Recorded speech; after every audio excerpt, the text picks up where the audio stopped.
Welcome back, crafty friends. It is Alicia of the Call Me Crafty Al YouTube channel. It has been quite a while since I have made a new video or something that wasn't like a giveaway, like the winner of a giveaway. Sorry I've been gone so long. I work in an elementary school, and during the summer I had tons of time to craft and make stuff, and I discovered once the school year started that time kind of went away. But lately I have gotten some comments and some private messages through YouTube with people asking how I laminated the bags for my shaker bookmarks. So I wanted to try to make just a quick tutorial. There'll be some photos and some videos of what I do, how I make the pouch that I put the goodies in. I think in the video that the crafty tag video, I believe I did actually show you how I made the cutouts and filled the bookmark and used my fuse tool to seal it, but I never showed the actual laminating of the bags. So I would like to do that for you today. I'm going to insert some pictures of the bags that I got now.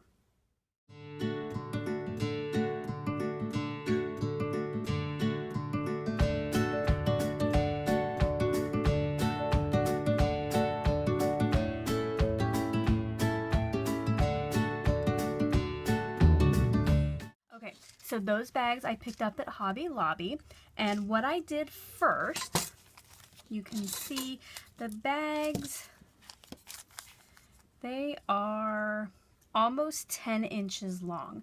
Before I laminated these, I cut each of them to approximately 8 inches. You want to cut the end off that is open, okay? So one end is sealed and the other end is open. So if you just line these all up, cut just about a couple inches off. Now this does not have to be exact here because you're going to cut it later once it's filled up.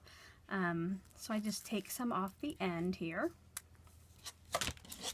So you can see here it's closer to the size of the bookmark that I made before. So I have 4 of those. All right. What I'm going to do next is put them in the laminating pouch. So here's a shot of what those look like. I just got these at Target, I believe. They're the Scotch brand thermal laminating pouches. There were 50 in this box. I think maybe I paid maybe $15. So a good deal. So I just get out one of those.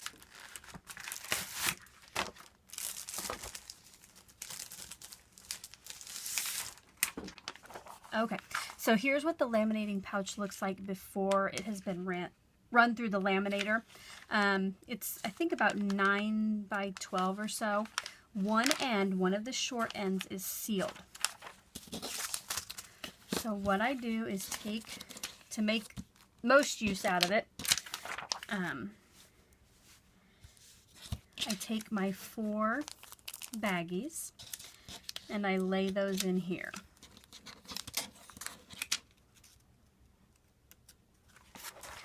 I'm going to do one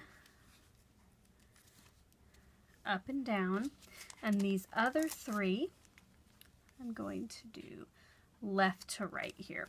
And just for consistency, all the open ends are all going to be on this edge.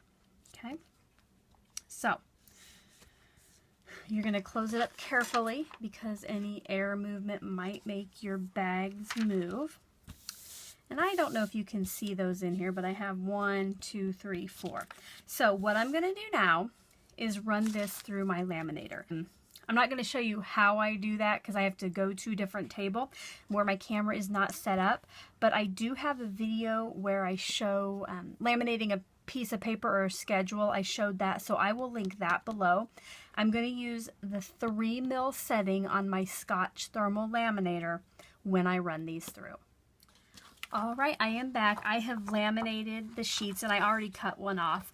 I just wanted to try it off camera to make sure that it was still working. So what I do is just rough cut these just to separate them.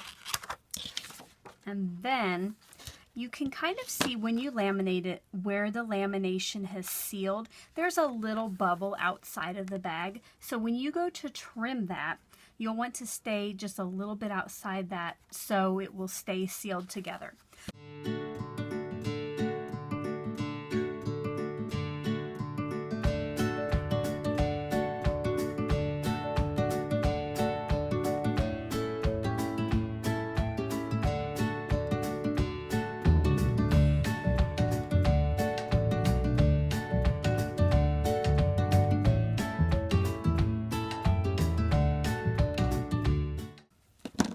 Okay, so now I've cut around all 4 edges.